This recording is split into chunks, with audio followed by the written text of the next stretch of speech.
Les amateurs de rock'n'roll, bonsoir. Bienvenue à mon podcast L'histoire du rock vue par. Ce soir, épisode Frank Zappa, l'inclassable, vu par Jean-Maurice Payeur.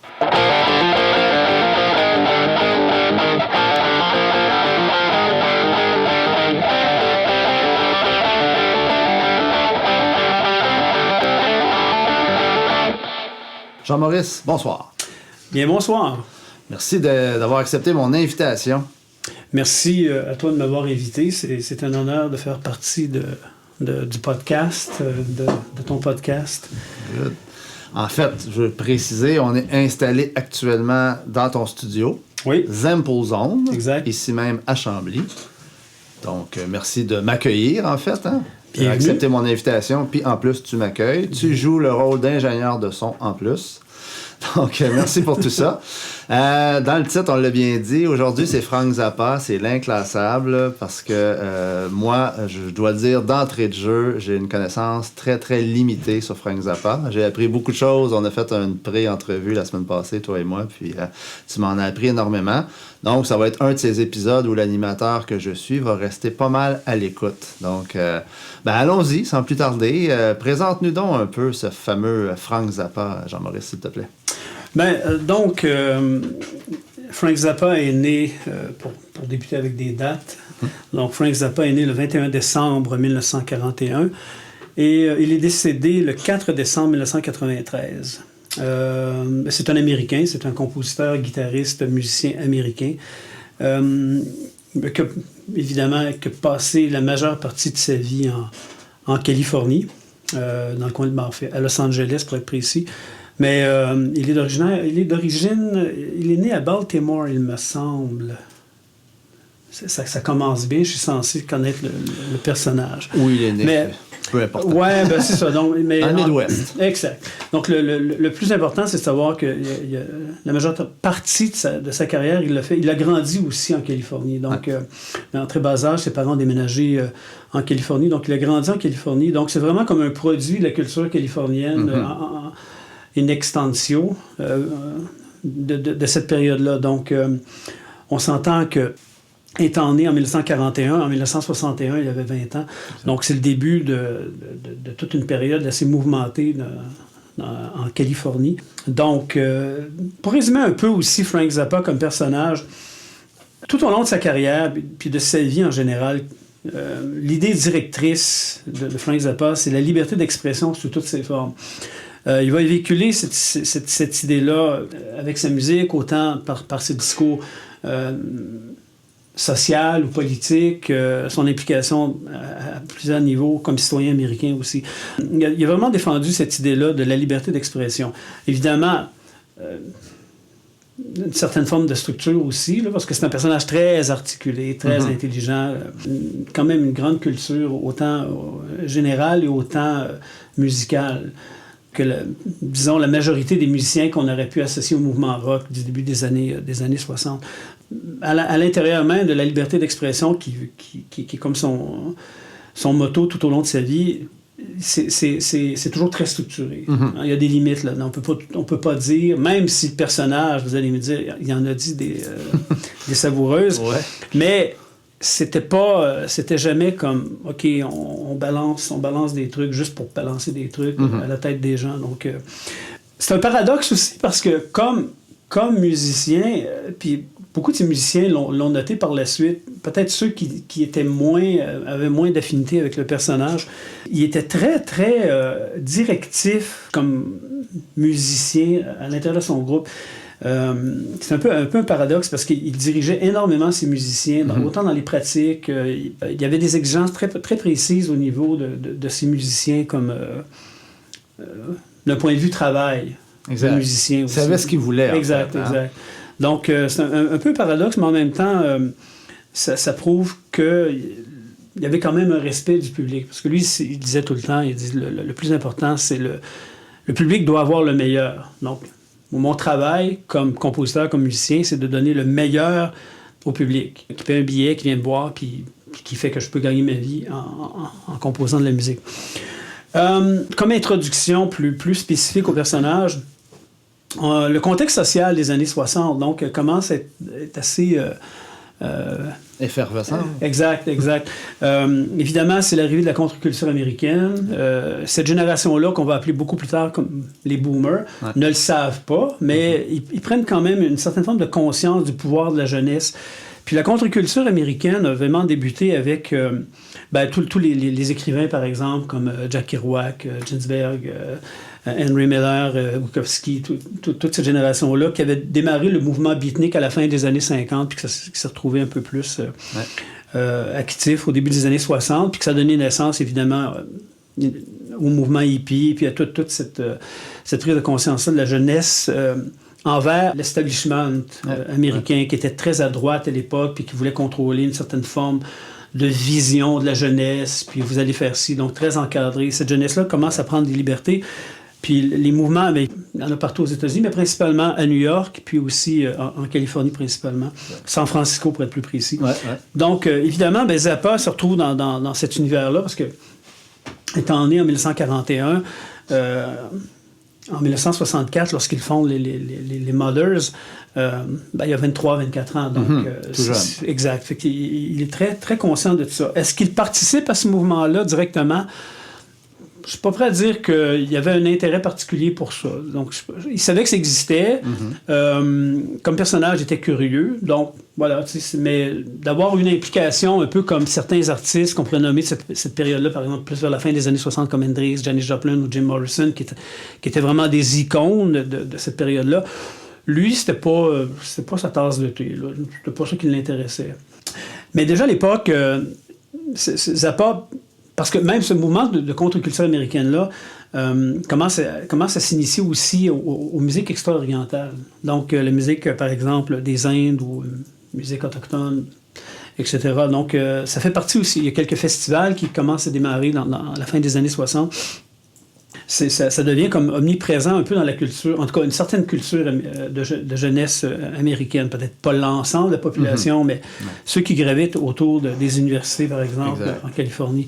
Mais Zappa, lui, c'est vraiment particulier parce que il est arrivé beaucoup plus tard au niveau de la musique rock ou du rock and roll. Ce qui l'intéressait avant tout comme musicien, c'était vraiment la musique classique et particulièrement la musique contemporaine. Donc, la musique, par exemple, on le verra dans quelques instants, mais vraiment la musique européenne, la musique contemporaine européenne classique. Donc, je vais expliquer un petit peu plus tard. Plus en termes de ses influences. Exact, oui. Donc, ça place un peu le personnage. Donc, une espèce d'effervescence au début des années 60 qui est très présente, mouvement de contre-culture, puis lui qui arrive... Dans cet univers-là. Il faut noter aussi que Zappa, avant de fonder les Mothers, avait un studio d'enregistrement. Donc, tout jeune, là. Tout jeune, oui, à 20 ans. Son premier studio, il a démarré, en tout cas, selon mes sources, en 1960. Il a été marié une fois, pendant 4 ans, avec une femme. Puis, évidemment, il a divorcé. Puis, par la suite, il a rencontré sa deuxième femme avec qui il a vécu le restant de sa vie jusqu'à sa mort. Puis, il a eu ses enfants avec cette femme-là. Donc, sa femme, tout au long de sa vie, s'appelle Gail Slotman. Mais évidemment, elle a pris le nom de Gail Zappa par la suite, lorsqu'ils se sont mariés en 1967. Okay. Donc, ça fait anecdotique. Ça place le en tout cas, voilà. On pourrait fonctionner par forme de période. Donc, j'ai établi trois grandes périodes. 1960, les années 70, les années 80 jusqu'à sa mort. Donc, c'est vraiment les années 60 avec son premier studio d'enregistrement où il fait de la production. Mais c'est surtout un studio ce qu'on pourrait appeler aujourd'hui de design sonore. Il faisait des trucs pour le cinéma, des trucs comme ça. Plus des ambiances ou des... il composait, mais c'était plus un travail... d'univers sonore plus que composition. Ce que je peux me permettre de dire, c'est un peu comme ce que toi tu fais. Oui. Oui, tout à fait. Donc, ce qui n'était pas courant à l'époque. Non, c'est ça. L'équipement coûtait énormément cher, mais il a commencé sa carrière comme ça. Il était batteur aussi à l'époque. Oui, son premier instrument. Comme guitariste. Exact. Moi, j'ai appris ça la semaine passée. Non, il était batteur. Donc, le début, c'est dans le fond, c'est les influences au niveau de... je commencerai par parler des compositions, par exemple, des compositeurs, ses influences. Donc, le début, c'est vraiment l'influence de la musique européenne. Donc, avec certains compositeurs comme Edgar Varèse, Stravinsky, très présent dans sa vie, Maurice Ravel, le compositeur français. Il y en a quelques-uns d'autres, mais j'ai trié. Son compositeur fétiche était vraiment Edgar Varèse, qui est un compositeur français qui n'a pas vraiment fait... Parce que dans la musique contemporaine, un peu comme aujourd'hui, en musique pop, on a des courants. On va faire du jazz, on va faire du rock, du heavy metal, du punk, du rhythm and blues. Mais même en musique contemporaine, il y avait certains courants qui existaient. Puis Edgar Varèse était un peu comme un électron libre dans tout ça. Lui, il se promenait puis il créait d'une certaine manière ce qu'il voulait. Puis c'était assez particulier aussi au niveau construction musicale. Ce qui a intéressé énormément Frank Zappa à ce niveau-là, principalement, c'est une pièce qui s'appelle Ionisation, pour un ensemble de percussions. Puis la première fois que Frank Zappa a entendu cette pièce-là, ce qui l'a fasciné, c'était la puissance sonore, l'espèce d'énergie qui sortait de cette pièce-là. Puis ça a été, tout au long de sa carrière, quelque chose de très déterminant, cette espèce d'ambiance-là, de puissance sonore, puis aussi les rythmes. Étant donné que c'est une pièce à plusieurs instruments de percussion, pas d'instrument mélodique, aucune mélodie à proprement parler, et la pièce est construite vraiment au niveau des rythmes, comment les rythmes vont se développer à travers la musique et les différents instruments. Donc, c'est une influence très déterminante pour la carrière de Frank Zappa. Évidemment, en parlant de rythme, on ne peut pas ignorer l'influence de Stravinsky, compositeur russe, qui a écrit plusieurs œuvres, mais la plus connue, c'est Le Sacre du printemps, qui était considéré comme une œuvre tribale lors de sa parution au début du siècle. Assez percussive, mais en même temps très mélodique, avec un côté très modal russe, qui a aussi influencé dans la construction mélodique des œuvres de Zappa par la suite. Une forme d'influence majeure au niveau mélodique, j'oserais dire, et évidemment rythmique. C'est quand même intéressant de savoir que Stravinsky a influencé énormément la musique de film de la fin du 20e siècle. Donc c'est un compositeur qui, pour ceux qui ne le connaissent pas, est très, très important dans le développement de l'univers musical en Occident. Et le dernier, c'est Maurice Ravel. Le fameux boléro. Le fameux boléro, oui, effectivement. Ce qui inspire Zappa dans la musique de Ravel, c'est vraiment son aspect mélodique et aussi les enchaînements d'accords, ce qu'on appelle la musique modale. Ce qui, au début du siècle, Ravel est mort à la fin des années 30, on était encore dans une construction assez carrée de la musique, très occidentale, ce qu'on appelle le système tonal. Donc, ce qu'on entend par le système modal en musique classique, c'est on prend des influences, par exemple, de la musique japonaise ou du Bali avec le gamelan. Donc, des harmonies, des accords, des mélodies qui sont pas assez standards dans la composition musicale européenne de l'époque. Donc, ça devient assez important pour Zappa, ces trois personnages. Il y en a d'autres aussi, mais ceux-là, on pourrait dire qu'ils sont assez déterminants. Ensuite, évidemment, l'influence de la musique pop, donc le rhythm and blues, qui démarre très, très fortement à cette époque-là. Le jazz, le blues, évidemment.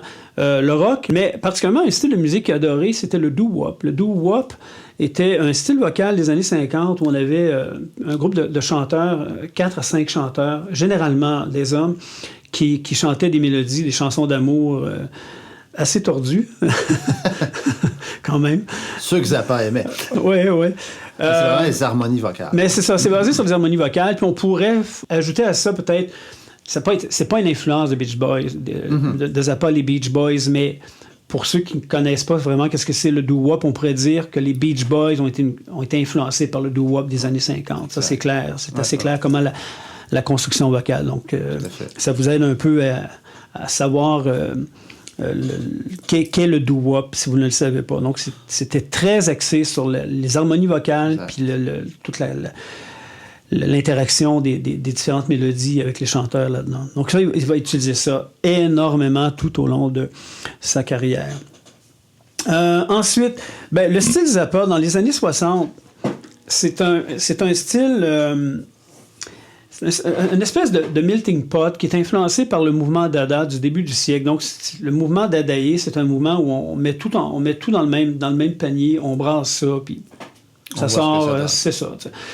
Mais ça donne un peu un mélange, évidemment, d'intégration de musique classique autant contemporaine que traditionnelle. Donc, il peut faire référence, s'il y a besoin pour souligner quelque chose, il va utiliser un clavecin, puis ça ne gênera pas là, d'intégrer ça dans son contexte de band, de groupe rock. Donc, il ajoute différents instruments, autant à la formation rock qu'à la formation classique pour avoir le résultat musical qu'il entend. Un autre aspect aussi qui devient très important, c'est la musique électroacoustique. La musique électroacoustique, c'est un courant qui a été inventé en France durant la Deuxième Guerre mondiale, puis c'était des ingénieurs de la radio française qui s'amusaient avec les bandes magnétiques de l'époque à faire des enregistrements sonores autres que de la musique, par exemple des bruits ambiants, des sons urbains. Et ensuite, il retournait en studio retravailler le matériel. Donc, il pouvait ralentir, par exemple, un son de klaxon, le faire avec la bande magnétique, le faire entendre d'une manière à l'envers. Puis ça, si vous connaissez le premier Van Halen, le son de klaxon au début, c'est vraiment un élément de musique électroacoustique où on a un son de klaxon qui arrive en crescendo. Donc, ça vous donne une idée un peu des manipulations sonores que ces compositeurs-là exerçaient dans les années 40. Puis évidemment, ça a une influence sur la technique d'enregistrement par juste en studio, autant en musique contemporaine qu'en musique pop. Puis ces compositeurs-là ne se censuraient pas au niveau du son. C'était pas vraiment... On recherchait pas vraiment comme la beauté du son. Un son est intéressant par d'autres paramètres. Donc, par exemple... Un bruit d'une voiture a certaines qualités sonores que le compositeur peut aimer, par exemple le rythme à l'intérieur, la fréquence, le timbre. Et ça, Zappa va exploiter ça énormément. Donc, souvent dans la musique de Zappa, pour lui, un reniflement ou pour nous, ça a une signification de vulgarité, mais lui, dans son langage, dans son univers sonore, dans son imaginaire sonore, selon là, une particularité. Donc, il n'associe pas nécessairement le son à une fonction comme nous, on peut l'imaginer. Donc, c'est ça qui est intéressant. Et c'est ça qu'il faut faire attention, parce que souvent, le premier réflexe, il renifle dans son enregistrement, mais il y a une signification autre que le reniflement. Il faut vraiment avoir le son comme la qualité simple du son. Qu'est-ce que c'est ce son-là? Comment il sonne? Point. Donc, l'électroacoustique va devenir très important aussi dans les années... au début de sa carrière, dans les années 60. Du fait qu'il y avait un studio, il fait énormément de manipulations sonores et audio. Donc, plus tard, dans toutes ses compositions, il était capable quand même de diriger un peu les ingénieurs de son, les personnes qui engageaient pour travailler sur ses albums, de ce point de vue-là. Donc, il était quand même... il n'était pas néophyte là-dessus. Mm-hmm. Encore là, il savait ce qu'il voulait. Oui. Dirigeait bien. Exact. Comme tu as dit tout à l'heure, le premier instrument de Frank Zappa, c'est batteur. Donc, conséquemment, l'élément de batterie est très important. Mais il y a une association qu'on peut faire aussi avec Ionisation d'Edgar Varèse, la pièce de percussion. Donc, j'ai parlé un petit peu plus tôt. La batterie, ça a toujours été la clé de voûte de ses compositions. Le rythme est très, très important dans les compositions de Frank Zappa. Puis, souvent, il va noter... dans une de ses entrevues, il dit « À la rigueur, tu peux tromper de note, mais trompe-toi pas de rythme. » Il dit « Je vais accepter que tu te trompes de note, mais j'accepterai pas que tu te trompes de rythme. » Donc, il y avait une prédominance vraiment très, très marquée pour le rythme dans ses compositions. Puis ça paraît aussi, ça s'entend tout au long de son œuvre. Dans les années 60, évidemment, un musicien pour Frank Zappa, qu'est-ce que c'est? Ben, quand vous fondez un groupe, vous avez des amis, tu joues de la basse, je joue de la batterie, puis je vais chanter, puis on fait des compositions, puis on va faire un groupe, puis on va devenir riche, célèbre, puis on va avoir 18 divorces, puis etc. Bon, c'est comme ça qu'on imagine un peu encore aujourd'hui de manière très naïve. La rockstar. La rockstar, exact. Pour Zappa, le musicien, lui, essentiellement, c'est un outil de création. Donc, chaque musicien a une particularité propre. Par exemple, c'est un guitariste, c'est un chanteur, c'est un claviériste, avec une personnalité, évidemment, mais aussi avec un caractère. Donc, il est capable, il se spécialise dans tel créneau, il n'est pas capable de faire ci, mais il peut faire ça.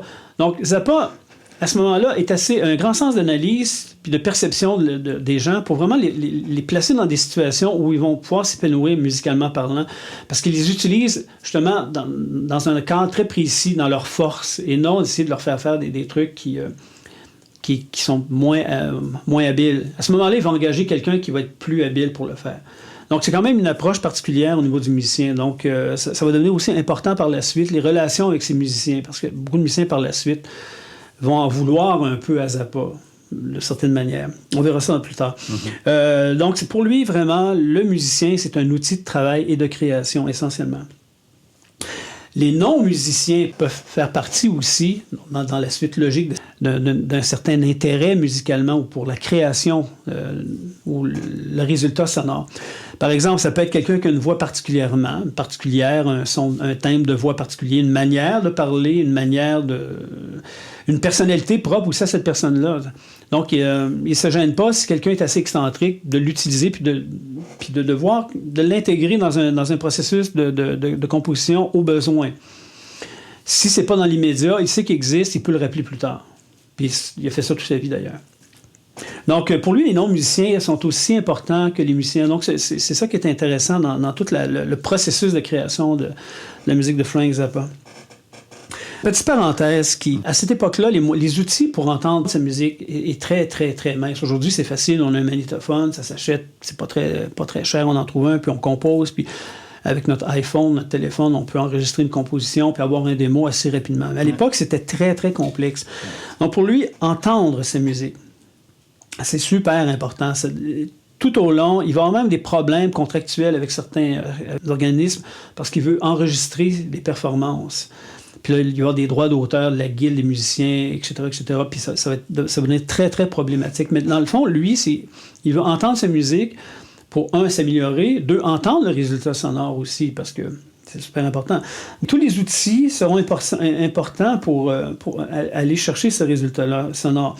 Ça peut être évidemment le papier, ça peut être une cassette, ça peut être un magnétophone, évidemment par la suite les disques. Puis à la fin de sa vie, il va découvrir l'ordinateur, le début de la musique électronique, vraiment assisté par ordinateur. Donc tout ça, ça devient cette recherche-là constante de pouvoir entendre sa musique est très importante. Et comme je le disais en entrevue, souvent, je compose pour mon propre plaisir, mais si je le sors, puis si je l'édite, puis quelqu'un, ça intéresse, mais tant mieux. Mais avant toute chose, c'est vraiment pour lui-même. Donc, c'est vraiment il s'avère que les gens ont apprécié et puis ont possiblement aimé ça parce qu'il y a eu un bon, ce qu'on appelle un bon fanbase. Encore aujourd'hui, c'est très, très... des disciples, c'est assez intense. Ouais. On arrive maintenant, un long préambule, composition, musicien, batteur, etc. On va arriver vraiment avec son premier groupe qui est la formation des Mothers. Ouais. Les Mothers, ils le font, en fait, c'est un groupe qui existe déjà qui s'appelle les Soul Giants. Puis, suite à un petit conflit avec deux guitaristes à l'intérieur du groupe, un des guitaristes part, puis un de ses amis l'invite à venir jouer la guitare. Puis, ça n'a pas commencé à jouer la guitare à l'âge, je pense, c'est 19 ans. Donc, il n'a pas touché la guitare très, très, très, très tôt dans sa vie. Donc, il se retrouve avec les Soul Giants, qui est essentiellement un groupe de rhythm and blues qui font des salles de danse, des trucs comme ça, de la musique, ce qu'on appellerait aujourd'hui un cover band. Ils reprennent des pièces, des hits de l'époque. C'est un groupe assez hétéroclite. Vous avez un Mexicain, vous avez un Autochtone, aussi des Noirs. Donc, pour l'époque, en Californie, 1964, pas certain que ça passe tout le temps bien. Donc, on a eu évidemment des problèmes de se trouver des contrats avec ça aussi, mais lui, Zappa, ça ne le dérangeait pas là-dessus. Donc, les Soul Giants démarrent, ils s'intègrent au groupe, puis ça prend pas beaucoup de temps avant qu'il dit ça m'intéresse pas. Moi, ce qui m'intéresse, c'est de jouer nos propres compositions. Puis il prend vite la barre du groupe. Et en 1964, c'est la fête des mères, 64. La fête des mères. Passée, c'est ce que tu me dis. Oui, c'est la fête des mères en 1964, je crois. Où il doit trouver un nom de groupe, mais bon, pourquoi pas s'appeler les Mothers? C'est la fête des mères, appelons ça les Mothers. Puis bon, ça fait l'unanimité, ils partent avec ça. Et peu après, ils vont se faire signer par une compagnie de disques. Sauf que la compagnie de disques, on s'entend que le mot Mothers, à l'époque, n'avait pas la même signification que principalement ce qu'on entendait à la fête des mères, pour le commun des mortels. Donc, la compagnie de disques a eu un petit peu peur. Je suis pas obligé de faire des dessins, là. Non, on se comprend. Hein, on comprend. Donc, ça vous tente pas de changer de nom ou de trouver un autre nom. Fait que là, c'est bon, OK, d'accord, on va appeler ça Mothers of Invention. Il a conservé le nom Mothers of Invention pendant toutes les années 60. Par la suite, dans les années 70, il va seulement utiliser le nom Les Mothers. Donc, quand il reprend un peu le contrôle de son entreprise. Mais au début, c'est vraiment Les Mothers of Invention. Un peu de la peur de la compagnie de disques. Ouais. La censure que peut-être Frank Zappa n'aurait pas nécessairement voulu. Exact. Ceci dit, les Mothers sont fondés. Le but des Mothers puis de la création musicale, c'est que dans le fond, initialement, Frank Zappa commençait à composer d'une manière un peu naïve. Il dit, j'avais ramassé du papier à musique, je regardais les partitions, je trouvais ça beau comme une œuvre d'art. Puis je me suis mis à dire, ça doit être facile d'écrire la musique, je vais mettre des points puis des notes, reproduire ce que je vois là un peu partout, puis ça va donner une œuvre musicale. Évidemment, on lui demande s'il y avait un intérêt sonore. Par la suite, il avoue que c'était pas nécessairement convaincant comme produit sonore, mais en fait, c'était ça. C'était comme... il regardait les partitions, puis OK, on va faire ça comme ça. Comme ça que ça doit fonctionner. T'sais. Aussi, Frank Zappa, c'est un autodidacte au niveau théorique, au niveau connaissance musicale. Il n'a pas suivi vraiment de cours à proprement parler. Donc, s'est intéressé par la suite à l'apprentissage de la théorie musicale telle qu'on le connaît, le solfège, etc. La théorie. Et Frank Zappa est vraiment un autodidacte de ce point de vue-là, mais un autodidacte de génie quand même, il faut l'avouer, parce qu'il maîtrise assez bien tous les principes d'orchestration, tous les principes de composition, d'harmonie aussi quand même, même si ces harmonies deviennent plus personnelles par la suite, mais il s'inspire quand même de ses influences transparaient dans ses compositions. Donc, lorsqu'il écrit ces fameuses partitions, c'est un peu, un geste d'écriture, puis on verra ce que ça donne. Mais avant toute chose, c'est que ce qui est important de comprendre, c'est que dans le fond, Frank Zappa, lui, ce qui l'intéressait, c'était d'entendre sa musique. Hein. Donc, il voulait avoir tous les outils nécessaires pour pouvoir créer sa musique puis de l'entendre. Donc, à ce moment-là, les Mothers deviennent un véhicule pour lui permettre de pouvoir entendre sa musique puis de pouvoir laisser cours à son imaginaire créatif, musicalement parlant. Comme je le disais précédemment, le choix des musiciens, dans le cas des Mothers, c'était déjà un groupe fondé, mais par la suite, le choix des musiciens va aider à la création d'une œuvre ou d'une pièce en particulier ou d'un certain groupe de pièces. Donc à ce moment-là, la première étape des Mothers, c'est vraiment une espèce d'ensemble, melting pot de musique influencée des années 60, de la musique contemporaine européenne. Puis aussi avec tous les éléments pop de cette époque-là, qui étaient le rhythm and blues, comme doo-wop, etc. Donc, ces œuvres sont un peu un amalgame de plein de trucs, puis l'élément, dans le processus de la composition, par exemple, s'il utilise un style musical en particulier, ce style-là est associé à un certain imaginaire au niveau de la culture américaine de cette époque-là. Donc, si on prend par exemple le rhythm and blues, on s'entend que s'il y a toute une culture noire qui tourne autour de ça, le choix des chansons, aussi le texte qui est véhiculé là-dedans. Donc souvent, pour créer des ambiances, il va, par rapport à son texte ou par rapport à l'effet musical qu'il recherche, il va intégrer différents styles de musique. Donc ça fait quelque chose d'assez hétéroclite, mais en même temps de très personnel aussi. Puis aussi cette démarche-là très, très contemporaine. Il ne se gêne pas non plus pour prendre des éléments bruitistes, c'est-à-dire d'où ces influences de musique électroacoustique. Pour l'effet de la pièce, si on pourrait utiliser, je ne sais pas, un klaxon de voiture ou un reniflement, si ça ajoute à un intérêt musical ou à un intérêt sonore.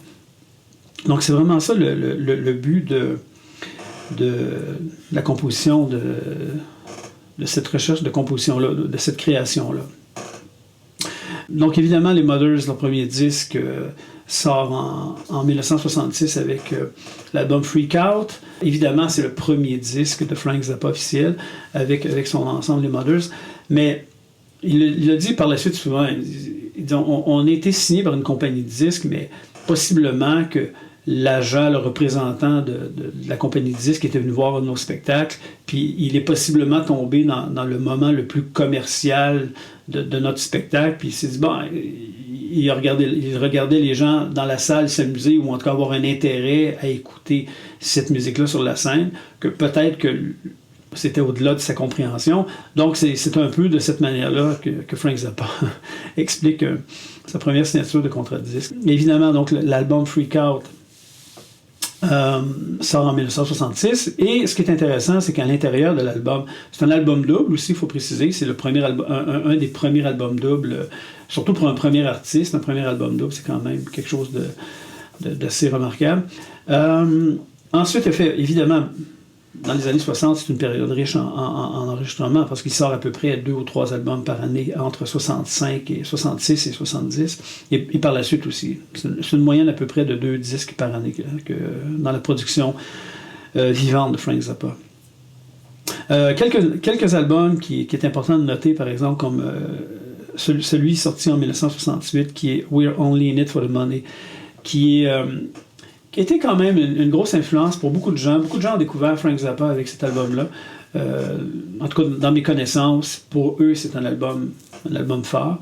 La curiosité de l'album, c'est que, si vous regardez la pochette, c'est vraiment une parodie de l'album des Beatles, Sgt. Pepper's Lonely Hearts Club Band.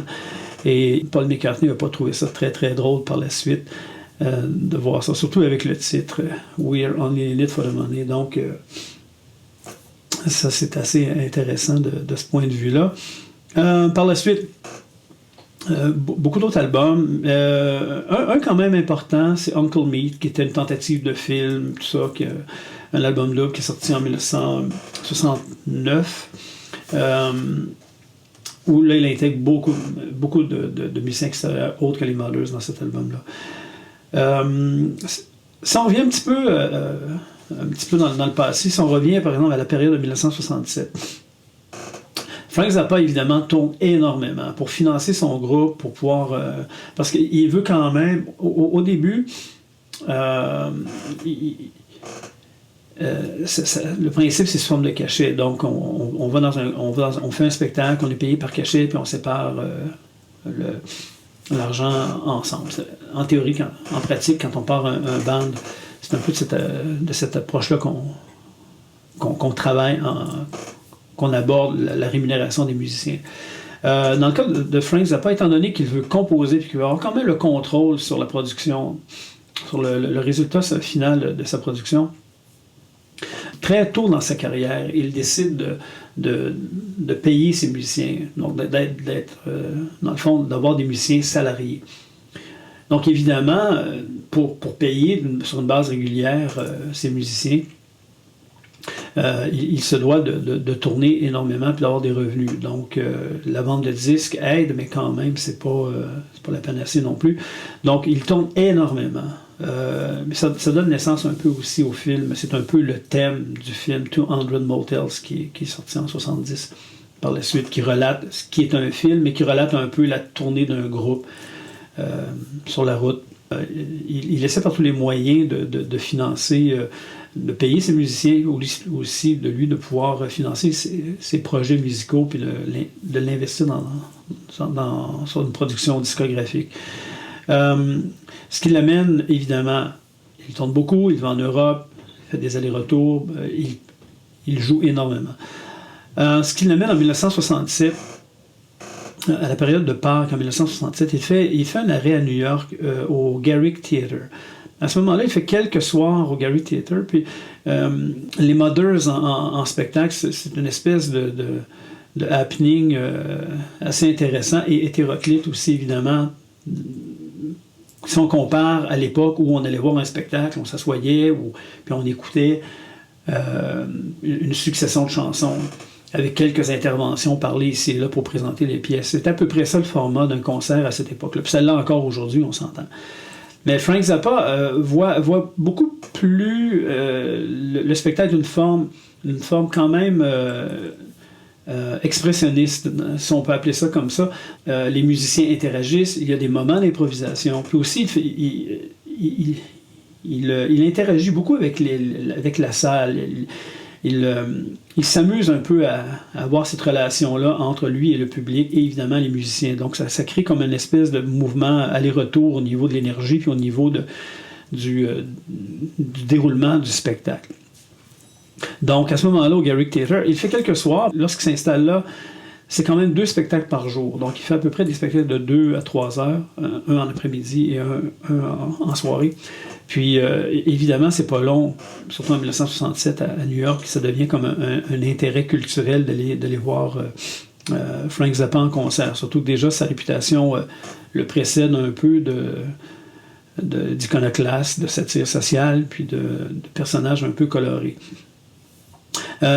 À partir du Garrick Theatre, suite à ces quelques soirs-là, le promoteur lui propose en fait de pouvoir prendre une résidence à long terme au Garrick Theatre. Donc, il s'installe pour une durée de 6 mois à New York pour continuer justement à faire des performances-là. À ce moment-là, ça devient le happening de l'heure, donc plein de monde va voir le spectacle. Et quelques artistes aussi de cette époque-là connus vont visiter, vont aller voir Zappa en spectacle. Ce qui donne des moments d'improvisation. C'est-à-dire que Eric Clapton est à New York un soir, il va au Garrick Theatre, il participe directement, donc activement dans le processus du spectacle. C'est-à-dire que Frank Zappa va l'inviter à venir improviser ou à venir faire quelque chose de guitare pendant que les Mothers improvisent. Puis ces musiciens-là se laissent aller au jeu de l'improvisation, puis de voir un peu qu'est-ce qui se passe là. On verra bien ce qui arrivera. C'est un happening, dans le fond. Aujourd'hui, on appellerait ça une performance. Donc, beaucoup d'artistes y vont. Clapton, Paul Simon est allé jouer là, d'autres artistes, et aussi un guitariste assez connu de l'époque qui commence en 1967, c'est Jimi Hendrix. Jimi Hendrix arrive au Garrick Theatre, puis joue avec le band. Et dans les effets de guitare que Frank Zappa a connecté à son instrument, il y a un nouvel effet qui vient à peine d'arriver sur le marché qui s'appelle le wah-wah.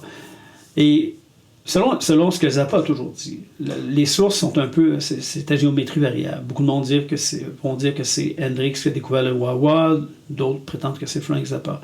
Bon, évidemment, j'ai un penchant pour penser que c'est Frank Zappa. Donc, selon ce que j'ai pu lire dans les entrevues données par Frank Zappa, c'est que Hendrix aurait vu le wah-wah, aurait branché sa guitare dans les effets de Frank Zappa, puis aurait tombé en amour avec le wah-wah. Donc, c'est devenu par la suite vraiment comme la marque de commerce de Jimi Hendrix aussi. Et c'est intéressant de voir que dans les deux cas, l'utilisation du wah-wah n'est pas particulièrement la même chose.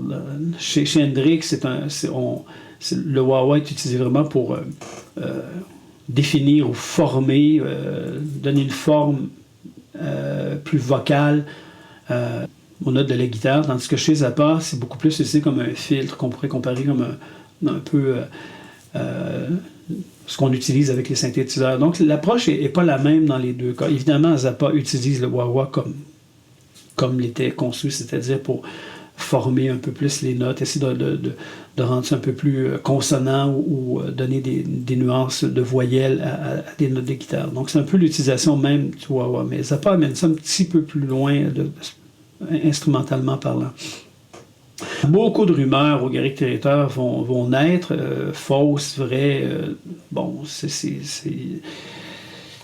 fait partie un peu du personnage. Frank Zappa s'amusait à ne pas démentir certaines rumeurs parce qu'il se disait bon, c'est bon quand même, on parle de moi, ça fait partie de ce que j'appelle l'entertainment. Donc rumeurs fausses ou vraies, on peut l'utiliser. Donc une des rumeurs la plus connue, c'est que, bon, est-ce qu'il y aurait un épisode plutôt scatologique sur la scène, et beaucoup de monde ont dit, ouais, c'est vrai, aurait-il mangé de ce produit? Zappa, dans son livre, le dément tout à fait. Il dit, c'est pas vrai. Il y a possiblement une période scatologique à ce moment-là. On s'entend que c'est les années 60. C'est le 67 avec toutes les personnes très colorées qu'il pouvait avoir à cette époque-là. Donc, mais dans son livre, il dément cette histoire-là. Un autre fait assez intéressant, c'est que lors d'une des performances au Garrick Theatre, 2 Marines américains qui reviennent du Vietnam sont dans la salle. Puis Zappa, évidemment, interagit avec le public, commence à parler avec les Marines. Il invite les Marines à montrer, à faire une performance sur la scène, comment on fait un corps à corps avec une baïonnette, avec un adversaire. Donc, évidemment, les Marines s'en donnent à cœur joie. Puis, pour les besoins de la cause, on ne prendra sûrement pas une vraie personne, et n'ayez crainte, il n'y avait possiblement pas de baïonnette sur la scène du Garrick Theatre. Mais on peut prendre un outil comme un balai ou peu importe. Par contre, Zappa avait une espèce de pluche qui ressemblait à un poulet ou quelque chose comme ça, mais c'était une pluche. Et les Marines s'en donnent à cœur joie et décapitent pas mal la pluche avec beaucoup d'efforts. Ce qui donne naissance à une rumeur qui dit que Frank Zappa a décapité un poulet vivant sur la scène. Encore une fois, c'est une rumeur, puis c'est très peu probable que ça soit arrivé. Puis, donc, voilà. Il utilise évidemment toute cette interaction-là va devenir, dans cette période-là du Garrick Theatre, va devenir, évidemment, c'est une période où il développe un peu une certaine présence de scène particulière. Donc, il l'avait évidemment avant, j'imagine. Mais je pense qu'à partir du Garrick Theatre, il commence à façonner une espèce de relation où son style de mise en scène lors de ses spectacles, et qu'on va retrouver par la suite tout au long des différentes tournées qu'il aura tout au long de sa carrière. Donc, cette espèce de relation-là avec le public. Par exemple, il peut inviter quelqu'un à venir faire des gens qui faire un concours de danse ou réciter un poème, ou, encore une fois, inviter des artistes qu'il rencontre dans le lobby de l'hôtel lors d'une tournée. Par exemple, Al Di Meola, à la fin des années 70, va aller jouer avec Frank Zappa sur la scène. Sting, dans les années 80, va chanter une pièce avec le band de Frank Zappa. Donc, c'est très monnaie courante, cette espèce de happening-là de divertissement pour le public par la suite. Mais ça démarre pas mal avec le Garrick Theatre.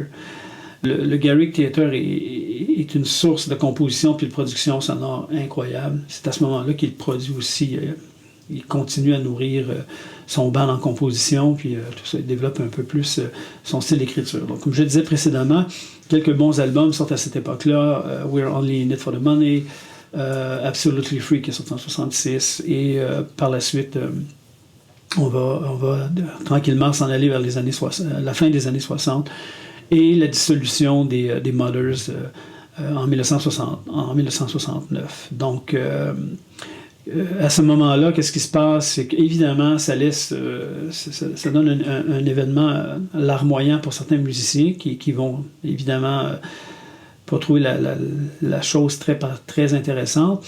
Mais en fait, la raison que toujours Frank Zappa avait toujours évoquée étant que il payait ses musiciens d'un point de vue salarial, donc c'est une espèce de revenu hebdomadaire ou selon une entente contractuelle. Et à la fin des années 60, il décide de dissoudre les Mothers pour des raisons justement financières qui sont j'ai pas assez d'argent pour vous payer, donc on dissout le groupe. Mais je soupçonne qu'à ce moment-là, à la fin des années 60, Zappa commence à vouloir plus sincèrement travailler ou peut-être rechercher des musiciens de meilleure qualité ou des musiciens peut-être un peu plus solides instrumentalement parlant, ou aussi avec des connaissances théoriques un peu plus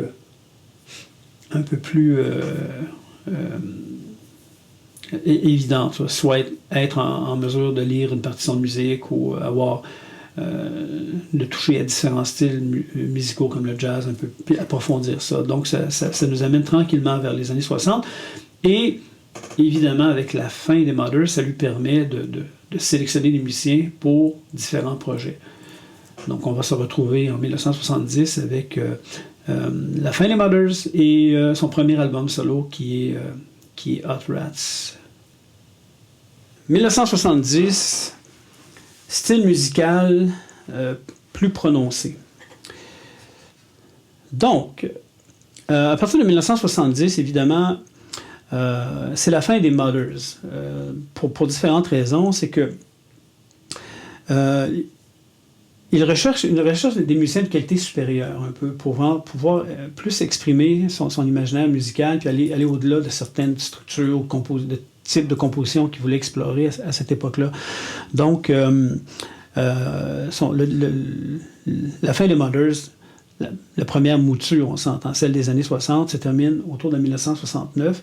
Et par la suite, il fait une recherche de musiciens, puis il commence à engager des musiciens de différents univers. De toute manière, sa réputation étant faite, ça ne devient plus un problème pour lui de trouver des musiciens.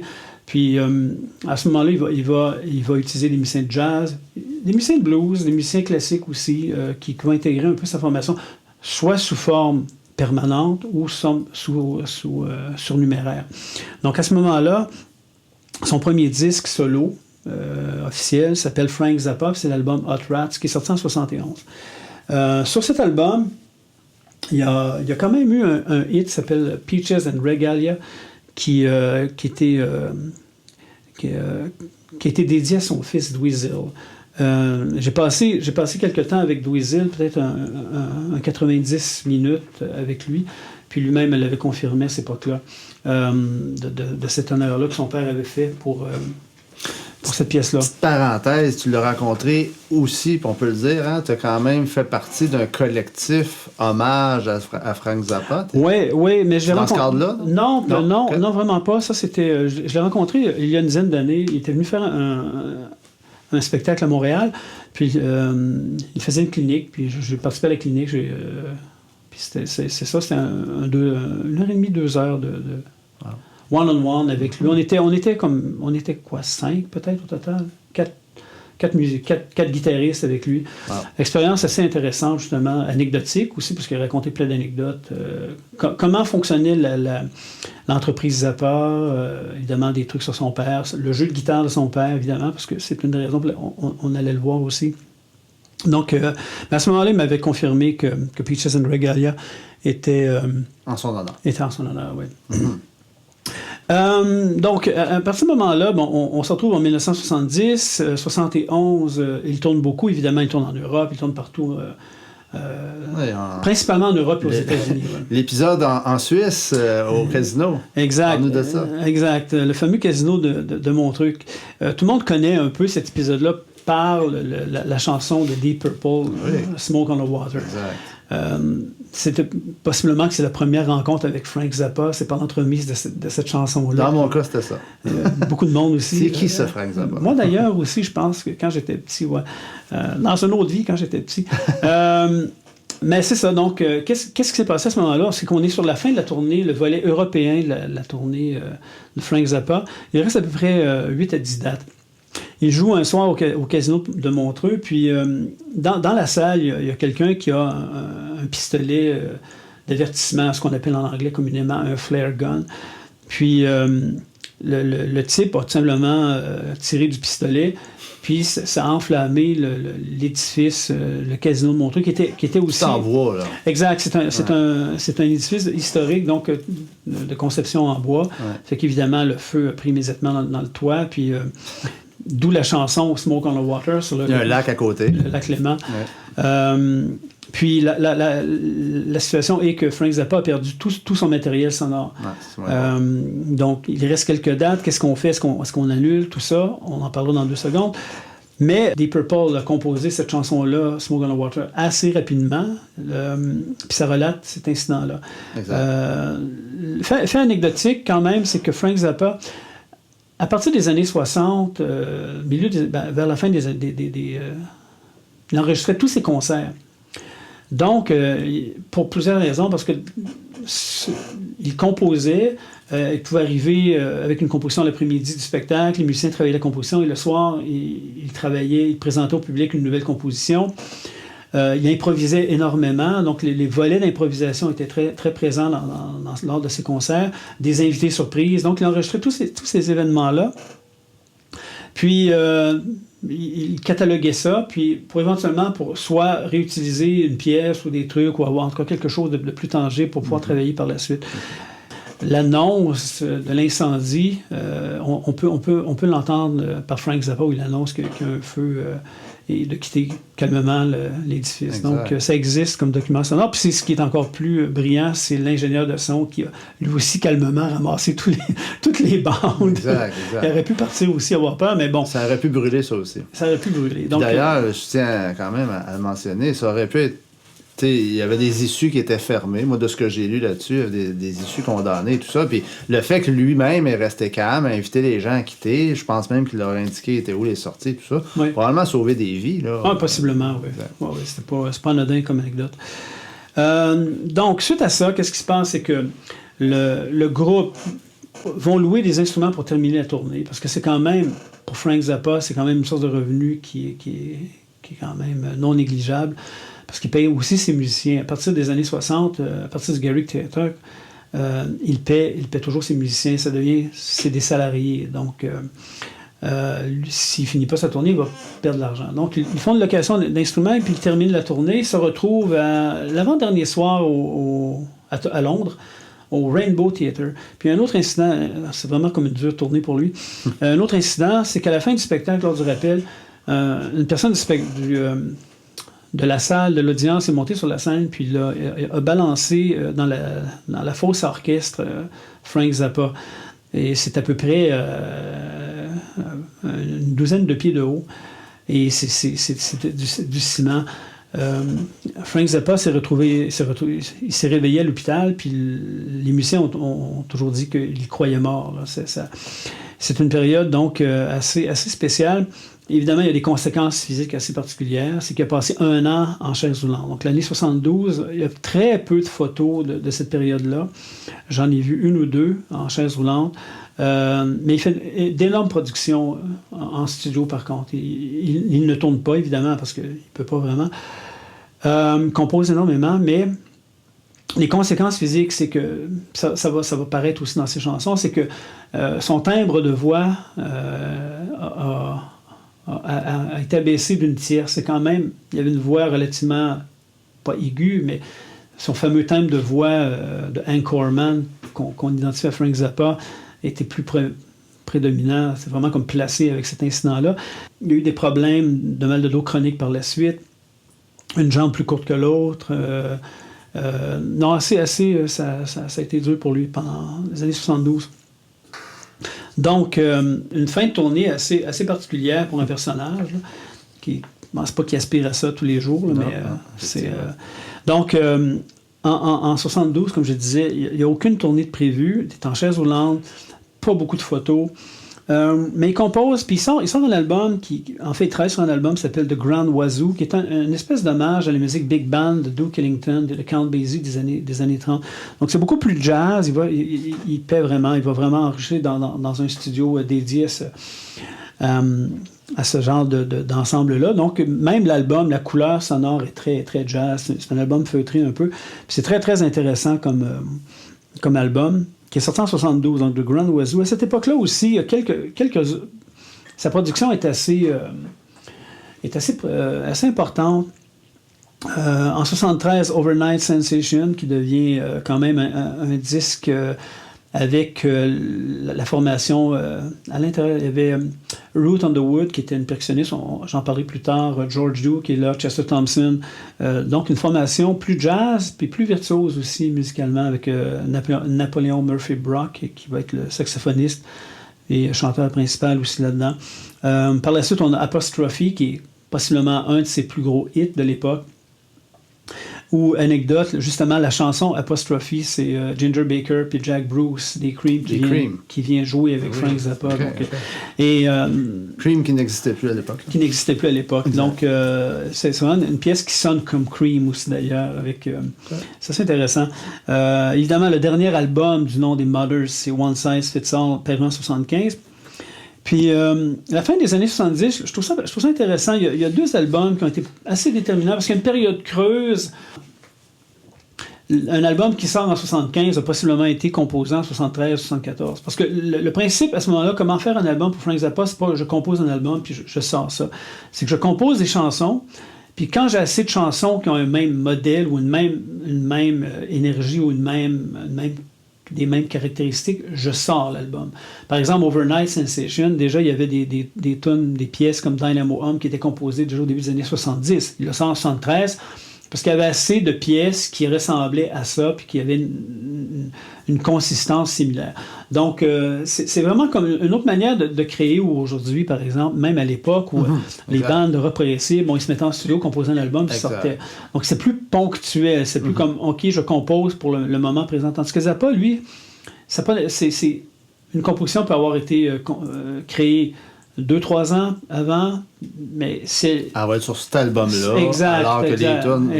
Exact. Donc, c'est une approche un peu particulière, mais en fait plus intéressante, moi, je trouve, au niveau de... C'est pour ça qu'on a souvent associé l'idée de l'album concept chez Frank Zappa, mais l'album concept n'est pas vraiment... c'est pas ça. C'est vraiment comme un ensemble, un recueil de chansons qui sont similaires. Donc, c'est assez typé de Frank Zappa. Mais il y a une période un petit peu creuse, de 76 à 75-76, où une restructuration au niveau de son band.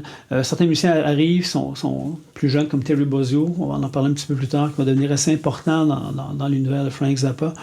Mais 1979, l'album Shake Your Booty qui sort, qui pour moi, possiblement, moi, c'est ma première vraiment rencontre avec Frank Zappa, puis ça m'a marqué. Là. Parce qu'à l'époque, on s'entend, j'écoutais beaucoup de musique progressive, Yes principalement, Genesis, King Crimson. Et quand j'ai entendu cet album-là, je me suis dit, oh boy, ça sonne plus que ce que j'ai entendu avant. Et particulièrement... C'était déjà pas rien, ce que non, quand même. Moi mais aussi, je suis fan, ça. Mais quand j'ai entendu cet album-là, je suis vraiment comme... OK, là, non, j'ai comme vraiment... OK, il y a quelque chose d'autre chose ici. Puis particulièrement, le fameux solo de guitare Yo Mama, qui est magistral. Ça, j'ai écouté ça des heures et des heures. Ça m'a vraiment... Tu jouais-tu déjà la guitare à ce moment-là? Je jouais déjà la guitare à l'époque. Oui, j'étudiais, ça faisait déjà 4 ans que j'étudiais la guitare classique. Mais quand j'ai entendu ce solo-là, je comprenais pas. Je me dis, comment ça se fait qu'une guitare peut sonner aussi gros que ça? Aussi ça que ça. Même Hendrix, que je connaissais, je trouvais ça cute. C'est une grande déclaration, ça. Oui, c'est une grande déclaration. C'était cute. Quand j'ai entendu Yo Mama, j'ai fait non, là, c'est une autre planète. Là. Lui, il n'est pas juste cute. Non, c'est loin d'être. C'était intense. Non, ça m'a marqué. Donc, c'est devenu un album qui était commercialement très, très, très fort pour Frank Zappa, Shake Your Booty. Et aussi par la suite, ou même dans la même continuité, l'album Joe's Garage, qui est une espèce, peut-être un album concept, ou avouons-le, peut-être parce que c'est un opéra, qu'il a fait 2, dans le fond, c'est Joe's Garage Act 1, 2 and 3.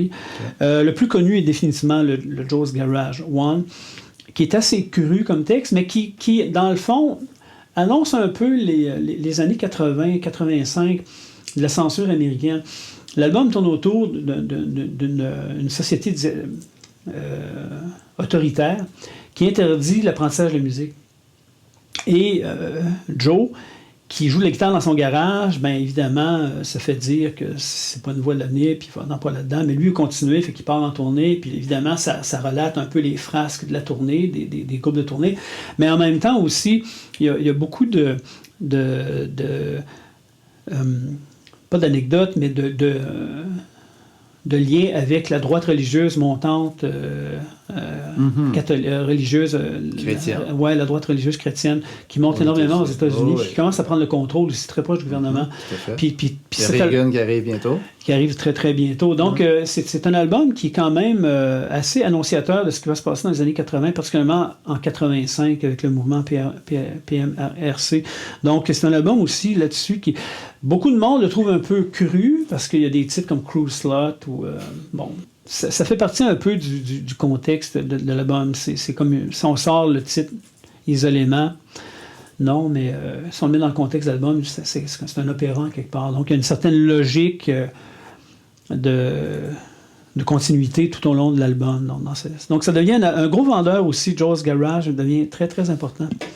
Une parenthèse aussi qui peut être anecdotique, c'est qu'en 1974, Frank Zappa a produit une pièce pour Robert Charlebois. La pièce a été enregistrée le 30 juin 1974, ici à Montréal, ou en tout cas quelque part ici, autour. Okay.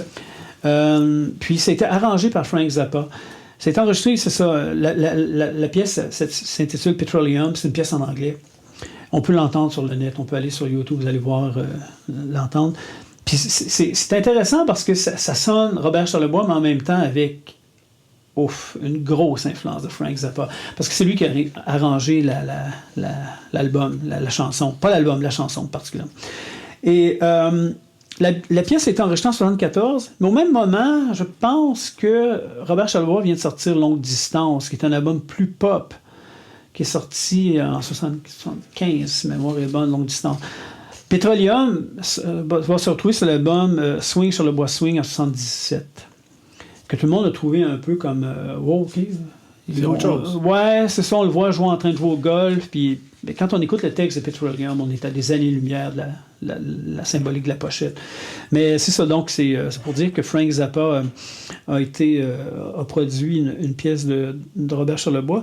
Puis lorsque, j'en parlerai un petit peu plus tard, mais lorsqu'on a fait la tournée hommage à Frank Zappa de Dangerous Kitchen, on s'est promené un petit peu, puis on rencontrait des fans hardcore, là, durs de Frank Zappa. Puis c'est un de ces fans-là qui m'a raconté, je connaissais pas ça, que Zappa avait produit Robert Charlebois en tournée. C'est pas un fan de Montréal, c'est un fan de quelque part d'autre. Okay, c'est que c'est Charlebois qui a fait appel à... Tu connais-tu l'anecdote? L'anecdote, non, pas tellement. Je présuppose, parce qu'à l'époque, Robert Charlebois est allé tourner un film avec Sergio Leone, donc...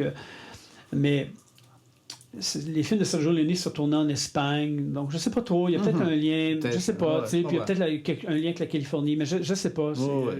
Quand j'étais jeune, je pensais, parce que je pensais que Sergio Leone tournait en Californie, mais c'était pas ça le cas, donc fait que j'avais fait le lien. C'est vrai que Charlebois allait à Californie aussi à la fin des années 60, il a même rencontré Morrison, enfin bref. Je sais pas le lien. Mais c'est un fait. Petroleum, c'est il y a quelqu'un quelque part qui va pouvoir nous le dire. Ben oui. Ça, c'est certain. Appelez-nous. Oui, absolument.